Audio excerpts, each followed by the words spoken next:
Every product is indexed to a large number of keywords, and the search is optimized with respect to the product relevancy to that keyword. The keyword that represents the exact same product throughout the page is the specific keyword, while others with less relevancy are broad keywords and are somewhat irrelevant. Desk and chair are examples of broad keywords, while office desk and revolving chair are examples of specific keywords. Our aim is to hunt the specific keywords which are generating sales. Let's discuss the short tail and long tail keywords and their importance.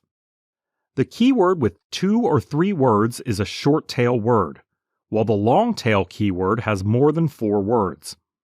We have to list down all the keywords that are relevant to the product using Helium 10, which we will discuss further in the next lecture.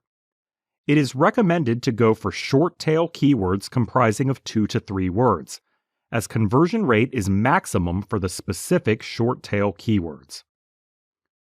Now, keyword identification is the next important aspect after hunting or choosing the product.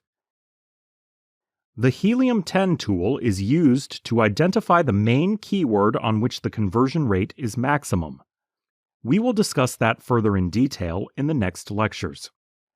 So, the question is how to identify the main keyword if you do not have Helium 10. You can get the idea about the keyword through listing main title. Let's have a look at an example here and try to identify the keyword. The title is Danish Dough Whisk Bread Mixer. Hook Dutch Pizza Dough Making Bread Mixer. Whisk Hooks Accessories Whisks. Great as a gift. In my opinion, Danish dough whisk is the main keyword.